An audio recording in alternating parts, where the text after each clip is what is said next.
All right, man. I'm starting to sound like a broken record on Monday mornings, but What are you going to say? once You were again, right? You were right. Oh, I was right. Everybody kept saying they were the Bills with a team to beat and Allen would be MVP. You never had faith in the Bills. Feel free to gloat right now. Okay. Here's the thing. I don't need to gloat. What I do need to say is this. Never again should anyone be able to accuse me of, oh, Nick, you don't really, not only do you not really believe what you're saying, but you're saying it out of fear. That has been that specific accusation has been lodged at me 3 times about 3 very different teams. It first was lodged at me about the Clippers with Kawhi and Paul George when I said they were a round 2 ceiling. I bet on that. I bet against them in that series. Everyone's like, oh, LeBron, Kawhi, LeBron. Kawhi might be the best player in the league, not only the best player in LA. And I said, they don't really seem to have enough size. We don't need to relitigate the Clippers thing, but we now smash cut 5 years into the Kawhi Paul George era, and Kawhi has played in 0 conference finals game, let alone NBA finals game. I was right. The next time that was lodged to me was about the Nets. Oh, Nick, you know the Nets are a dominant team. I said, I don't know how they're going to guard Giannis in a series ever. Seems important. Oh, Nick, you don't really believe that? And then they have played in 0 conference finals. And the next time it was lodged at me all year long was about the big, bad, defending 0-time Super Bowl champion Buffalo Bills. That all year long I said was overvalued. That all year long I said we were prematurely anointing. That all year long I seem to be the only person judging Josh Allen by the standard we have judged every other quarterback in the league in its history before they had proven they can win the big game. I need you to not make critical errors, and I need to see you do it before I know you can do it. And I was a hater.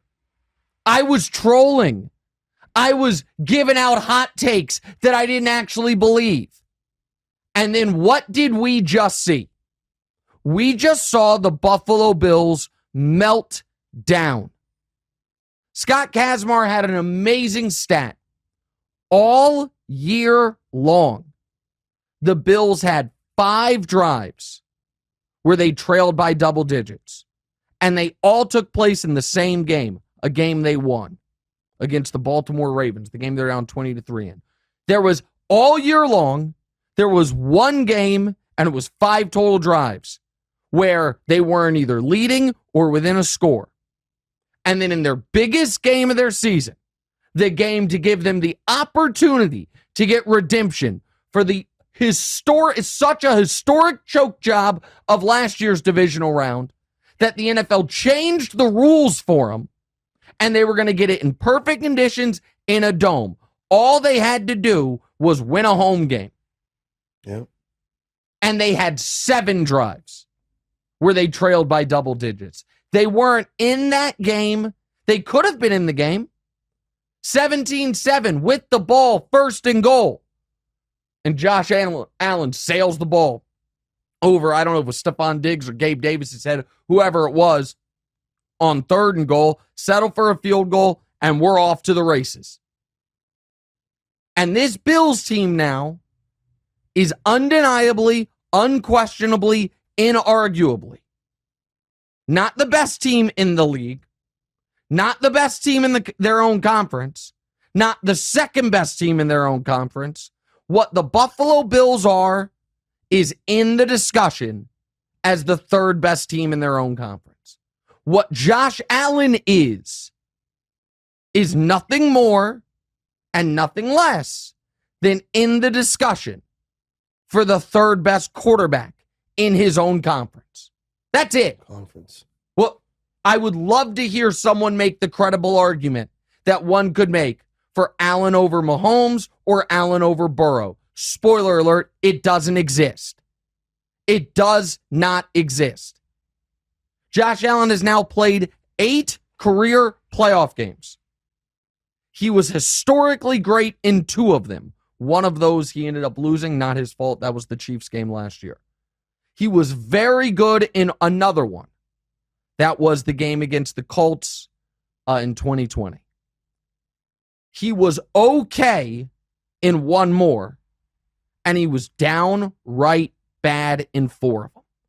Half of his career playoff games, he's been bad. Joe Burrow has been bad in 6 career playoff games in 0. Mahomes has been downright bad in 12 career playoff games in a half of 1. The second half of the AFC title game last year against Joe Burrow. Here's the bigger problems for the Buffalo Bills. I said all week, and I said on Sunday on Twitter, and folks, at the time, folks pretended I was wrong or disagreed, and now everyone's having the conversations. Losing that type of game at home, when you're the preseason favorite, when you're the favorite in that game by 6 points, when the other team's on 3 backup offensive linemen, losing that game in any fashion is the type of loss that makes a franchise have to take a really hard look in the mirror and figure out why we're going backwards. Losing it because you got dog walked for 60 minutes, because you were never in the game, the type of loss makes franchise have to make some almost impossible decisions. You seem very happy with your righteousness.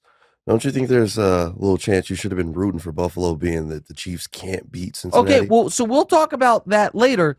Listen, I am obviously a Chiefs fan.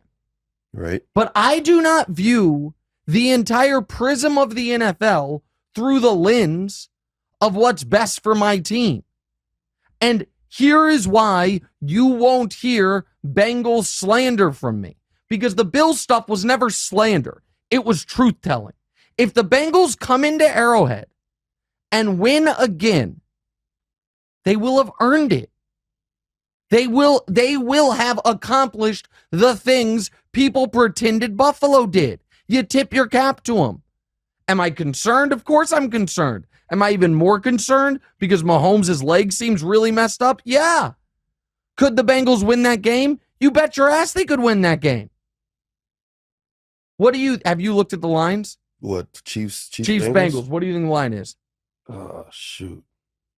Probably Chiefs -1.5. That is exactly right. Wow. You hadn't looked yet? No. Great job. You have really grown up right before my eyes on the gambling. But that is I love gambling. that to me, that tells us Vegas thinks Mahomes is really hurt. Yeah. That's Chiefs -4 at least if Mahomes doesn't get hurt. -1.5 is scary. So, but we'll get to the Chiefs in a moment. So it's not all about, what's best for the Chiefs. When it comes to my professional life, it's about telling the audience what's actually happening. Right. And I lost my train of thought for a moment there. What I was for Buffalo. Goal's not to be right. I mean, your goal's not. No. But before you even said anything, what I was trying to go through is for Buffalo what this means for them. Oh, here's what it is. This is via Scott Kazmar, who's a great follow on Twitter. Gabe, you would love him. Gabe's our producer. Nobody dislikes Brady more than this guy, but he's also like a really smart football. Gabe thinks it might be him. Nah, he's on the Rob Parker train of calling him the Loat instead of the GOAT, the luckiest of all time. He does this whole thing. But he had an article for 538 5 years ago that's still true, which is every single coach-quarterback combo that has ever won a Super Bowl won their first Super Bowl together within 5 years of being together.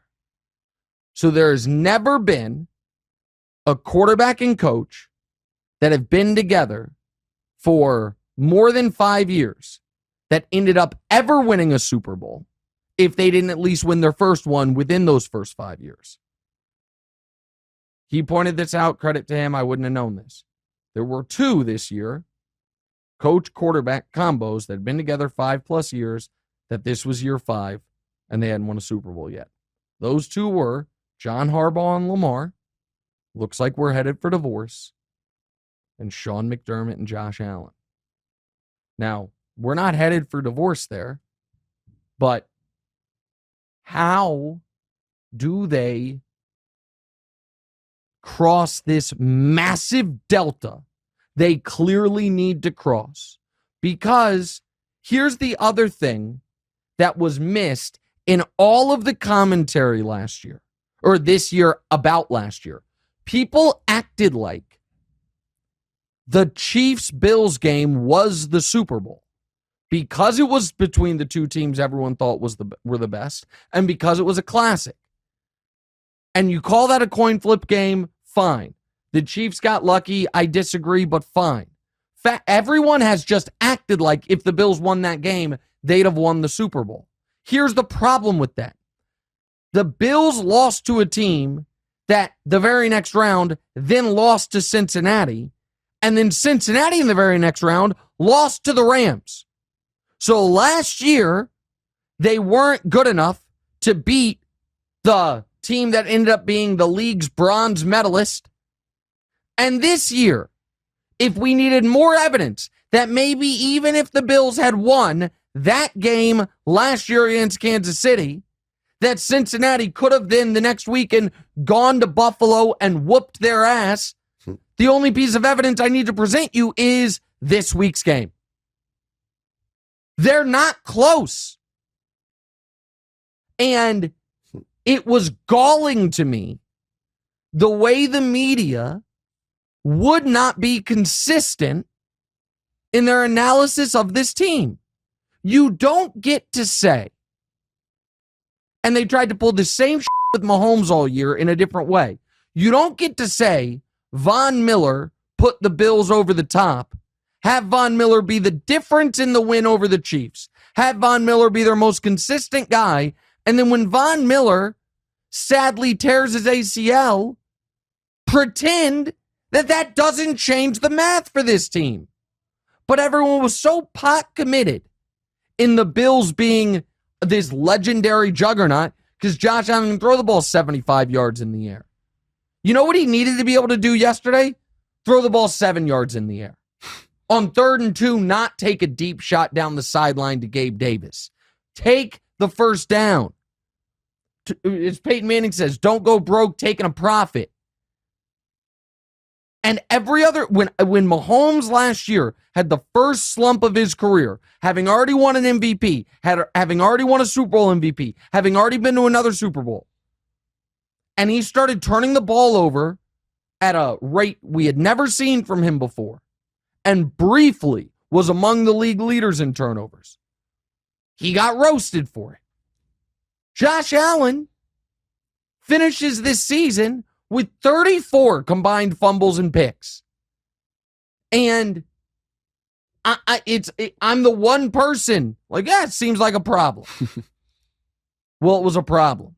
And yesterday, the bigger problem is they lost without Josh Allen turning the ball over. Now, he did at the very end, but they're down 17 with 2 minutes left. Right. They just got their asses kicked, start to finish. Long ways to go. And in 2020, and this is the last thing I'll say on this,